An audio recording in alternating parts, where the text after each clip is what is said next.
Greetings everyone, and welcome.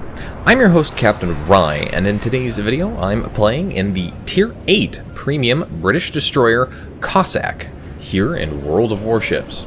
As the battle gets underway, it's Northern Lights, it's Domination Match Mode, and it is a Tier 10 Maximum Battle.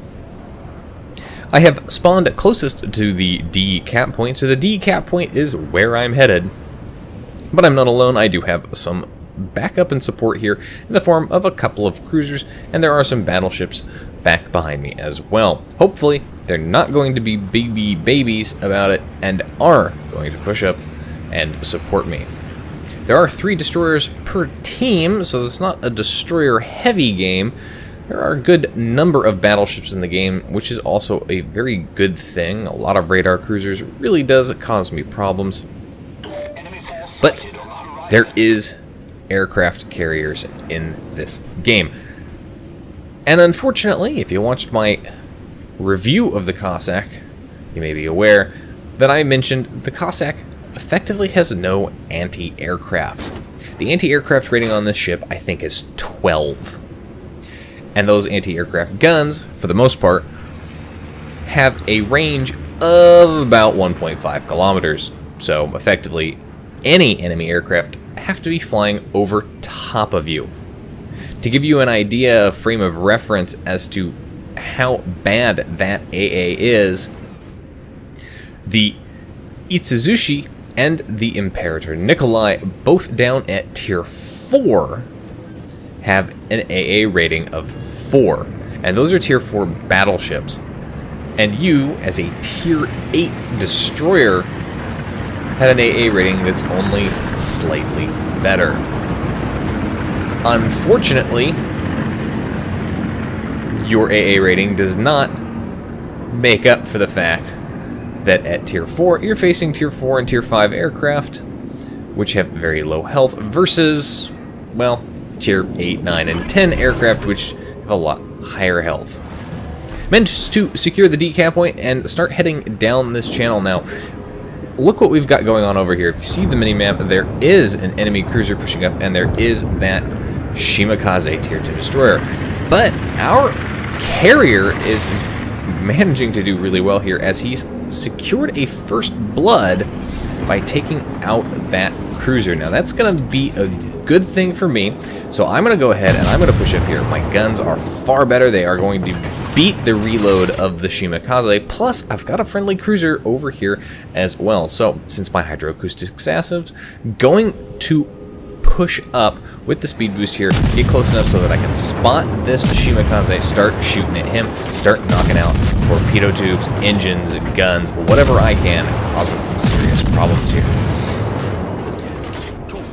Now, Shima is firing off torpedoes. Luckily for me, Shima's not aiming at me. Instead, he really wants to take that cruiser out. It does manage to hit the cruiser there, but doesn't manage to sink him. He only hits 1 torpedo. Shimakaze is now dead. Now, the enemy team did secure their first kill by taking out one of our destroyers, but that's okay. We've returned the favor. And because we have 2 caps, we have the points advantage so far in this match. The only question is, how long is that points advantage going to last? If you look at the minimap situation here, for the most part, our team seems to be clustered around the D and C cap points, but neither of them particularly seems interested in pushing the C cap point. The enemy team also seems to be clustered around their base cap at A and C as well. Now this is a good thing for my team, as it means we don't have to worry about defending D for the time being, but it's also a bad thing because it basically means all of their firepower is concentrated in one area, and if our team doesn't work together and start focusing down ships and tanking damage equally, well, we're going to start losing ships. And as we can see, we've lost one of our battleships, which means the enemy team is now currently in the points lead. Just barely, though. As myself and this friendly cruiser come around from the back side of this island here, we are going to be in a position to spot all of these battleships that are sitting back behind the sea cap point here. Hopefully that's going to mean we can keep them highlighted for the friendly carrier to come in and start dropping torpedoes and bombs, as well as keep them highlighted for the cruisers and battleships on our team that are back behind those islands to get shots on them as well. Enemy team player in chat talking about aircraft spotting him. Some minor complaint. If you think that's annoying, try being in a destroyer that has effectively no anti-aircraft. Speaking of having effectively no anti-aircraft, friendly carrier is pulling his fighters back, not necessarily over to me, but definitely over to the cruiser. Enemy CV was chasing, saw the cruiser, decided didn't want to lose his fighters today, which is good, because if he'd flown over and spotted me, it'd be a really, really big mess. Now, as I'm pushing up here, I'm trying to get within torpedo range. As I mentioned, the torpedoes on this destroyer are kind of shitty, and as I push up into torpedo range, I get spotted, and there is the enemy Kagero. That's a Tier 8 Japanese destroyer with a low detection range. He also has torpedoes, but look at this guy's not even paying attention to me. Somebody is targeting me. I'm not sure if it's him. It might be. I think it is. But it took him a long time to get into position in order to get those. Now, what I've done here is I've popped that smokescreen, and I've done what I normally do, which is effectively turn away. I'm going to use the smokescreen as temporary cover to break line of sight while continuing to fire here. Now, this friendly cruiser is trying to secure the kill on this destroyer, but I'm not going to let him have it, so I managed to secure that kill. Now, that's 2 of the enemy destroyers dead. That just leaves 1 left. And as I say, remember, the team that gains the destroyer advantage, especially early on in a battle, usually goes on to victory. Managed to set a fire on, I believe, the Alsace there. Friendly Edinburgh has got himself in a really bad situation. He's popped a smoke screen. He's trying desperately to stay inside and drop off, but he has an enemy Baltimore up there, and given the position of that Baltimore, we can pretty safely assume our Edinburgh is inside that Baltimore's radar range. And if that is indeed the case, then that Baltimore and effectively all of these battleships over here, well, they're going to be able to spot him. And given that this Edinburgh has only just put out a fire, yeah, he's not going to be long for this world. Unfortunately for him, there's not really much that I can do to help, and there's not really much that he can do in this situation. There's the Massachusetts firing at him, so we can assume that somebody at the very least sees him. There's the Baltimore shooting at him. Definitely not the Baltimore with radar, because if that was the case, well, I'd also be detected as well. Edinburgh gets taken out by the Alsace. Fire off a set of torpedoes at the Massachusetts, and at this point, the teams are pretty much equal as far as ships and points. Enemy team is still currently in the lead, but again, that's also because they've killed more valuable ships. We've only managed to kill 2 destroyers and a cruiser versus killing a battleship, a cruiser, and a destroyer. Now, I'm going to go ahead, I'm going to open up on the Alsace with guns out in the open. I do have my smoke screen available, so I'm going to go ahead, pop that yet again, as an effort to break line of sight there. Now, Alsace, very, very good secondaries on that ship. And it's clear that that guy's got some manual secondaries going, as those have nice long ranges and they're fairly accurate there. So pop that smoke screen to break line of sight. The disadvantage doing that, though, is of course that it means my team can no longer see him. So I'm going to go ahead, now that I've dropped off detectability, and I'm going to push back out here, and hopefully my battleships and my cruisers are paying attention, and they will start focusing fire on these 3 ships. Specifically, first and foremost, I want them to focus fire on the Baltimore. Pro tip, guys, if you're in a cruiser or a battleship, and your destroyer spots an enemy cruiser, especially one that can mount radar and likely does have radar, please, please shoot at it. Take it out of the game. It is a detriment to your destroyers, and not only that, can prove to be a serious problem for them getting close enough to torpedo and or close enough to spot these ships for you. Destroyer can't do its job if it's constantly under threat of being radared and deleted by a cruiser. So Pop a smoke screen. Once again, going to try and break line of sight, but as we can see here, my smoke screen does not last particularly long, and I'm being detected via aircraft. Those aircraft coming in to attack the Musashi. Now, we saw how close those aircraft got there. My AA didn't even go, and I'm pretty sure I turned it on there, so that gives you an idea. This AA, way too short of range, only effective if the planes are effectively on top of you. And even then, AA rating of 12, not going to shoot down any aircraft if they are at least tier 7 or above. And I'm not even sure this ship could shoot down a tier 6 plane, honestly. At most, I'd just be adding some AA to everybody else around me. And then, in order to be most effective, I would have to, well, I'd have to be touching. We'd have to go nose to nose for that. Enemy team has managed to take out yet another ship on our team, so now they are really up on points here, and it looks like they are securing the B cap point on top of that. This could be a serious problem for us. Trying to secure the kill on the Baltimore, don't quite manage to do it, but because I opened up as a result, I am spotted because I am in gun range. But looking at the situation, the Alsace outside of my gun range there, so pop a smoke screen to break line of sight once more with the ship that was in my gun range here. That's the Massachusetts.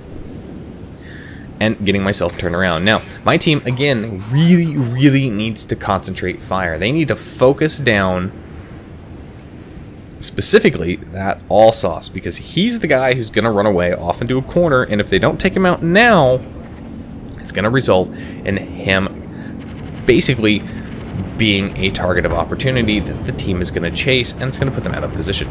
There's the anti-aircraft blazing away. We can see how close those aircraft have to be before my AA even opens up, and once they're more than 1.5 kilometers away, AA again completely worthless. So not even going to be able to shoot down planes here. Shots coming in there, fortunately all of those miss. There's the planes coming in again right on top of me here. Fortunately, they were not targeting me. Unfortunately, they do manage to secure hits on the Musashi. It's a very big target, very hard to miss in this particular case, and so our Musashi is going to be burning down. Plus, the planes are still close enough that they were detecting me there for a little while.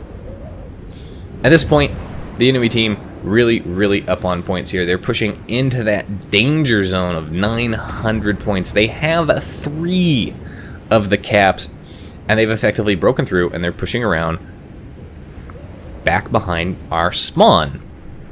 Now, we do stay in the game here just a little bit by taking out yet another ship, so that is what's going to keep us in this game. I'm too far away to see the Alsace. I no longer know how much health it has left, but as we can see on the minimap there, the team is at the very least pointing towards them, and hopefully will take out that ship. If we can take him out, that is going to give us a little bit of an advantage. It also means that there's nobody back over there to otherwise preoccupy us. Enemy Monarch Tier 8 battleship in the C cap point here. It looks like he's slowing down, so I'm going to short those torpedoes. Unfortunately for me, I'm also going to go ahead and open up with my guns, and that is going to alert this ship to my presence. So he's going to change his direction of travel completely. Did manage to set a fire, which was nice. And that fire is going to burn down, but as a Tier 8 British battleship, he has a particularly good heal. Now, laid the smoke screen down, got some distance here, keeping that island between that battleship and myself just a little bit here. Now we can see he sped up, so all of those torpedoes completely missed. Really disappointed by that. Again, something that I find happens quite often with this particular destroyer is that I just cannot land torpedo hits. Enemy team, once more, pushing up close to that danger zone there. They're at 865 points. But my team currently in the lead as far as number of ships left alive. More importantly, we're no longer scattered about the map. We're all concentrated back over in one section. Yet another fire set on that Monarch, trying desperately to get more shots on him. We have to kill this guy at this point in order to even stay in the game. More importantly, we absolutely positively cannot have one of our team die. Because if one of our team dies, that's going to be it. Enemy carrier manages to get a drop on me before I'm able to get my smoke screen up there, but it's alright. Most of his shots missed. So, one fire set, put that fire out. Speaking of fires, this Monarch is burning down nicely, but he does finally put the fires out. I'm not able to get more shots on him. A little bit disappointed there. Didn't secure the kill on that, but that's okay. He's dead, and that's going to keep us in the game. Again, just barely. My team now in the 800 points range, but again, that enemy team still in that 900 point bracket. They're still in the danger zone, and there come more dive bombers. You gotta be kidding me. Luckily, those all missed. And again, you can see anti-aircraft guns completely and utterly worthless. I almost feel like they should not even bothered with AA guns on this ship at all. Just remove them. Just turn it into the Arkansas. No AA. Makes it simple. You don't even have to worry about it. You won't even feel tempted to try and turn it on and see what you can get. Now, enemy team, 950 points. They are so close to winning. If they get one more kill, they secure victory. Given the amount of time that there is left in the game, just 3 minutes, I'm not even sure getting onto the C cap here would do me any good. Instead, I'm going to try and help kill this Conqueror. Team manages to secure yet another kill. That's going to keep us in the game just a little bit longer. Again, could be getting onto the C cap point. That's going to stop them from gaining points as quickly.